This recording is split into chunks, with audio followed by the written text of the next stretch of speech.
Hey everybody, it's Mitch, and welcome to my next video. Today we have got another Dungeons & Dragons 3.5 build video for you. And today, we've got an interesting one. It's one I like to call the Wild Cerebremancer. Basically, this is a Cerebremancer, but it uses Sorcerer and it uses Wilder. And then on top of that, it's also going to use Wild Mage. In order to accomplish what it's trying to do. So yeah, that's basically the concept for the most part. Now, what's interesting about this is it's a heavy charisma based build.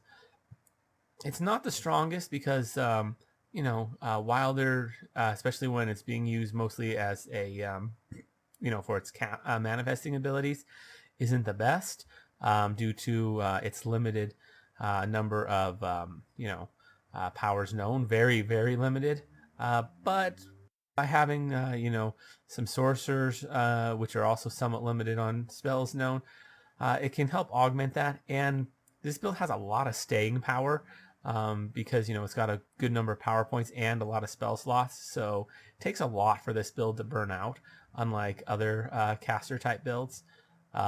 So yeah. Some other cool things about this is, you have, as a Wilder, you have, Wild Surge, which can be interesting. It's not the best ability, but this build has kind of a crazy element to it. Between the Wild Surge and Wild Magic, the way that works, it can have some interesting effects, especially if your DM rules that Mage applies to psionics as well. That can really cause some fun. And personally, I've seen it with one of my players, and I've ruled that it works that way. And I'm even letting him use psionics as well as magic. So basically, every other level he upped psionics. Every other level he upped his sorcerer from Wild Mage. Wild Mage has some really interesting properties. So I don't know. It's kind of fun. Especially with the high charisma build. One thing you can do with it, he hasn't done this yet, but what you can do is you can actually which is funny because he's is always polymorphing things, but there's a way to polymorph and actually keep the supernatural abilities in. So you could polymorph into a nymph and get add your charisma to your AC and to your saves. That's something you should probably work on getting real quick, actually. But yeah, it's an interesting build concept. Not a whole lot to it.